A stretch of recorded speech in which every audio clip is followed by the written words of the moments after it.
那60岁左右，那他是一个第3度口腔癌复发的病人，那在6·3禁烟节的这个前夕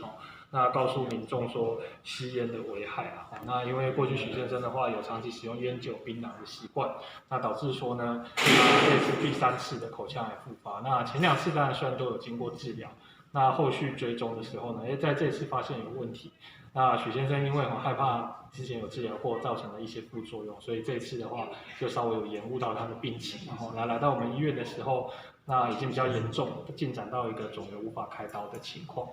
皮肤溃烂、红肿等等那不过经过我们的评估的话，认为说现在还是及时采取行动还是来得及的，所以我们就帮许先生安排了这个8周的放射治疗，以及搭配了标靶药物跟化学药物的部分。那很高兴那许先生今天站出来，因为治疗相当成功，出来跟大家分享他的经验。那我们治疗完3个月在右下嘴这个口腔的肿瘤已经完全都消失了啦。那后续的话就是说，那可以利用我们医院有这个戒烟门诊的服务，那还有平常的话尽量减少烟酒槟榔的习惯，那定期回门诊追踪。对，那以保证说确保说未来至少追踪满5年，那这个疾病我们才能够稍微能够放下心这样子。戒除这些不良的习惯。那如果说口腔里面有觉得说，自己有发现有一些红斑、白斑的生成或者是说有一个这个溃疡的伤口超过2个礼拜没有好，或者是在口腔内部或者是脖子有摸到一些肿块的话，那有可能是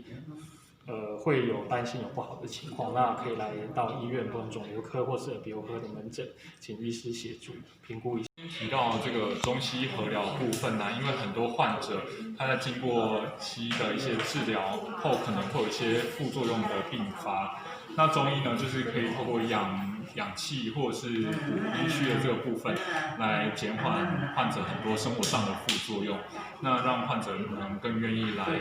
医院一起中西合疗。那另外刚才有提到说，像是针灸的部分，针灸可以帮助患者减缓，比如说像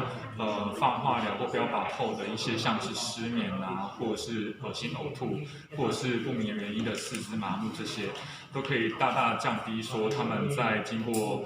治疗后的一些不适，那他们可以很快恢复到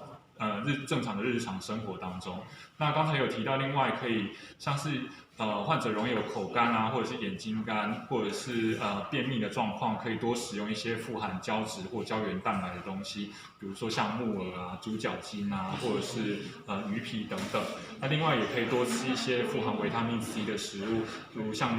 中药的大枣然后芭乐、柠檬，还有花椰菜这些，从食疗跟中药跟针灸一起来帮助患者度过这整个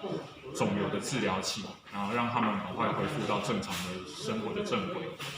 便秘的状况，那我们有一个代表的方剂是沙参麦冬汤，那里面主要组成的药物有这些，有甘草、玉竹，然后沙参、天花粉跟麦门冬。那这些药物呢，其实可以共同让增加患者的津液，就是我们中医说的补阴的部分，那也是增加刚才说的胶原蛋白或胶质的部分。那患者减缓那些口干或者是便秘的状况，可以让他更好的进食。